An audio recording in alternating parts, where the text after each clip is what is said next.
ఆ డ్రామాను రక్తిగట్టించడానికి, ప్రజల్లో సింపతిని క్రియేట్ చేయడానికి వాళ్ళ బాబాయిని చంపే ఒక డ్రామా ఆడాడు.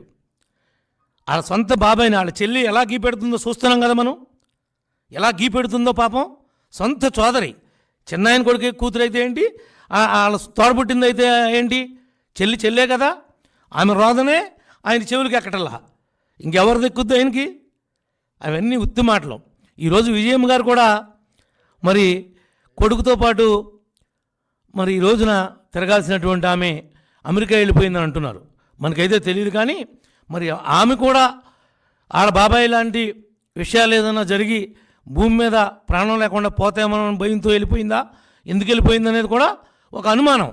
ఎందుకంటే కొడుకు అధికారం కోసం అంత తాపత్రపడుతూ ఉంటే ఈమె ఇప్పుడు సడన్గా అమెరికా వెళ్ళేంత అవసరం ఏమొచ్చిందనేది కూడా జనం అనుకుంటా ఉన్నారు. జనం అనుకునే మాటలే మీకు చెప్తున్నా. ఇవన్నీ కూడా డ్రామాలు. సొంత బాబాయిని చంపినోడిని ఇప్పుడు అరెస్ట్ చేపిలా.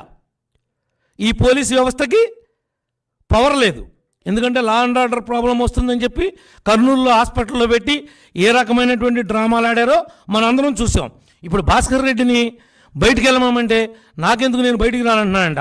అంటే భాస్కర్ రెడ్డిని కూడా దీనిలో కార్యక్రమంగా చంపేసి పాడేస్తారేమో అనేటువంటి భయం భాస్కర్ రెడ్డి కూడా ఉంది అనేది అనుమానం కలుగుతూ ఉంది. ఈ రోజున రేపు జరగరాని జరిగి ఎవరన్నా పోయినా వీళ్ళ యొక్క రాజకీయం కోసం మనం ఏం ఆశ్చర్యపడక్కర్లా. వాళ్ళకి చంపడం అనేది వాళ్ళకి వెన్నతో పెట్టినటువంటి విద్య. ఒకళ్ళ కాదు, ఈ రాష్ట్రంలో ఎన్ని కుటుంబాలు వాళ్ళ యొక్క అధికార దాహానికి బలైపోయారో మనందరం కూడా చూస్తూ ఉన్నాం. నా మట్టుకు నా మీద 41 కేసులు ఏ తప్పు చేయకోకుండా పెట్టాడు. గాయం అంటే అది. నేను, నా కుటుంబం, నా అభిమానులు, నా పార్టీ వాళ్ళు పడింది, నాకు తగిలింది గాయం. నాకు పడింది గాయం. మీకేం పడింది గాయం? ఏదో చిన్న గీత గీసుకుని షోయింగ్ చేస్తాం తప్ప, నాటకాలు ఆడతాం తప్ప, కథని రక్తగట్టిద్దామని చూస్తున్నారు. కానీ మీకు నూకలు చెల్లినే. మీరు ఆ యొక్క రక్తగట్టించేటువంటి పాత్రలనే, మీ పాత్రలను నమ్మే పరిస్థితుల్లో ఈ రాష్ట్ర ప్రజానీకం లేదు అని చెప్పి కూడా ఈ సందర్భంగా తెలియజేస్తా ఉన్నాం. Thank you. 100కి 100 పాళ్ళు వాళ్ళ కుటుంబ సభ్యులు కూడా జాగ్రత్తగా ఉండాల్సినటువంటి అవసరం ఉంది. ఎందుకనంటే వాళ్ళే నమ్మలేనటువంటి అభద్రతాభావంలోకి వెళ్ళిపోయారు. లేకపోతే విజయం గారు ఎందుకు వెళ్ళిపోద్ది? రేపు పొద్దున ఏమైనా జరగచ్చు. వీళ్ళ సింపతి కోసం వీళ్ళే చంపించేసి చంద్రబాబు గారు చంపించారని చెప్తారు. రాయి తగిలితే చంద్రబాబు గారు. వీళ్ళ ఇంట్లో కుక్క ఏం లేకుండా, కుక్క ప్రెగ్నెంట్ అయ్యి ఉండి అది వేలు లేకుండా అడ్డం పడిపోతే కూడా దీనిలో చంద్రబాబు గారు కుట్ర ఉందంటారు. అంత దిగజారినటువంటి రాజకీయాల్ని తయారు చేసినటువంటి వ్యక్తి ఈ జగన్మోహన్ రెడ్డి గారు.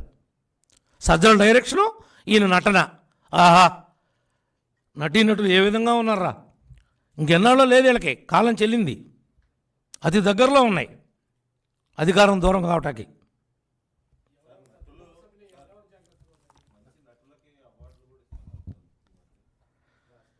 వీళ్ళకు కూడా ఆస్కార్ అవార్డుల కోసం ప్రయత్నం చేస్తున్నారు.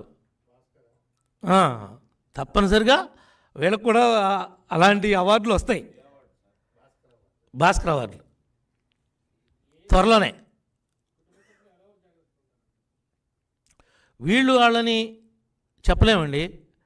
ప్రతి ఒక్కరూ కుటుంబ సభ్యులు అవ్వచ్చు, లీడర్లు అవ్వచ్చు, ప్రతి ఒక్కరు కూడా వాళ్ళ ప్రాణాలని వాళ్ళు కాపాడుకోకపోతే ఈ జగన్మోహన్ రెడ్డి యొక్క అధికారం కోసం ఎవరైనా బలవచ్చు. ఎవరైతే పోతే సింపతి వస్తుందని భావిస్తారో, అనుమానం రాకుండా ఉంటుందో వాళ్ళు లేచిపోతారు. సొంత బాబాయే లేచిపోయినప్పుడు ఇంకెవరు లేచిపోతారని అడుగుతారేంటండి అమాయకంగా? సొంత బాబాయే లేచిపోయాడు వీళ్ళ రాజకీయ దాహం కోసం. దాంట్లో ఏం నో డౌట్. ఇప్పుడు మన సునీతమ్మ గారిని శర్మలమ్మని మనం చెప్పమంటే చెప్తున్నారా? నిన్ను భుజాన మీద ఎత్తుకుని తిప్పారాళ్ళు. నువ్వు జైల్లో ఉంటే 16 నెలలు నీ పార్టీని నడిపింది ఆమె, పాదయాత్ర చేసి. అటువంటి ఆమె మాట్లాడుతుంది. దానికి సమాధానం చెప్పలేరు ఇప్పుడు వీళ్ళు. దానికేం సమాధానం చెప్పలేరు. నిజంగానే గాయం తగిలింది. 3 గంటల వరకు ఎందుకు నువ్వు హాస్పిటల్కి రాలా? నువ్వెందుకు దాన్ని కాన్ఫిడెన్షియల్గా మెయింటైన్ చేసావు? ఆ సీక్రెట్స్ ఏంటి?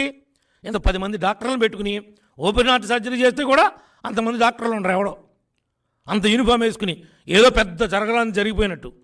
అయితే ముఖ్యమంత్రి గారికి ట్రీట్మెంట్ చేయటం, ఆ ఎలక్ట్ ప్రదర్శించడంలో తప్పు అని అంటులా. నిజంగా చూడాలి, ఆయన మనందరికీ ఒక ముఖ్యమంత్రి, ఆయనకు రాజ్యాంగపరంగా వచ్చినటువంటి పదవి, ఆ పదవిని గౌరవించాలి. కానీ ఇంత ఓవర్ యాక్షన్ ఎందుకంటున్నా? చిన్న గాయమే తగిలింది, మీరెవరికి కంగారు పడాల్సిన అవసరం లేదు. ఇది ఎలా జరిగిందో దురదృష్టం, నేను ఎవరిని మీద నేను ఆపాదించలేదని చెప్పాలిగా నువ్వు. నీకు ఏ రకమైనటువంటి దుర్బుద్ధి లేకపోతే మా మీద ఎందుకు పడేడుతున్నారు? మా పార్టీయే దొరికిందా మీకు? ఎవడో గాలివాడు రాయేసాడు అనుకోవచ్చుగా, అసలు వేస్తే కదా. ఎవడైనా విఐపి ఉన్నప్పుడు, ఆ ప్రోగ్రాం జరుగుతున్నప్పుడు చుట్టుపక్కల ఉన్నటువంటి 500 మీటర్ల వరకు కూడా పోలీస్ కస్టడీలో ఉంటుంది. కంప్లీట్